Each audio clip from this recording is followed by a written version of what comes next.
Mvunzo wangu ndewe corruption, alright. Kuti tinoona kuti munhu akataura or akapreacha against corruption anoita an enemy of the state. Why zvichidaro?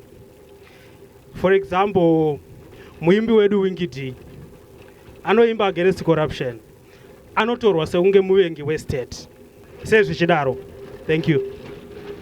Mavunza munhu unondinakidza sterek. Nyika yedu ameana kuti iri binary in some instances.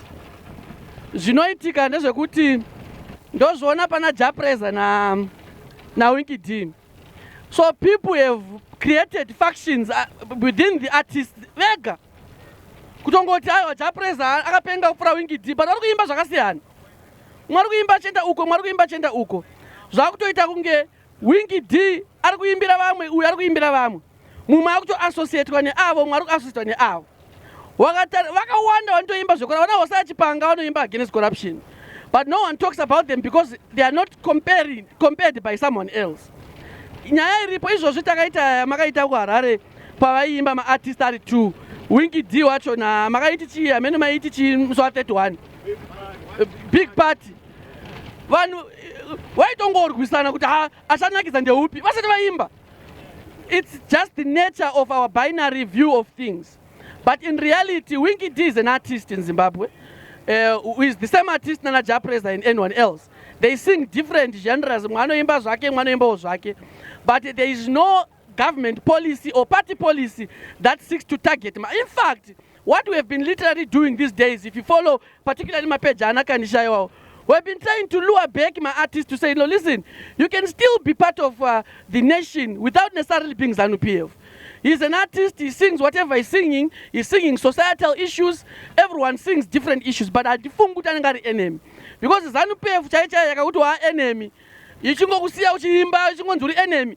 Ma enemy pa Facebook. ZANU-PF chaicha yakada kuti tek da akatomboimbi. But we don't have a problem naye anoimba every time. He's going to release his album soon. He sings a lot of songs. Nziyo dzake dzakangowanda nziyo dzake dzonakidza ende anongoramba achingojambisa vanhu sesinger. So there is no deliberate policy against a single artist.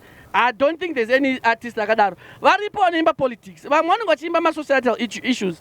Anenge aripo anenge achiitika munyika. So isusu we just accept. ZANU-PF is too big to concentrate on small things.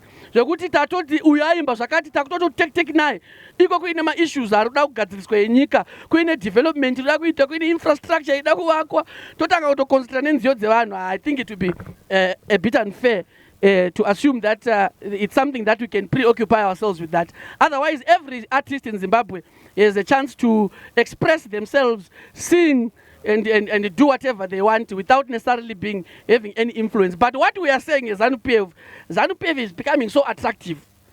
Zvekuti it's becoming infectious. Very soon, anenga kutouya wachingoti achitaura kuti daiti ndikasvika 45 daida kujoina ZANU-PF. Anenga kutoimbawo izvozvo.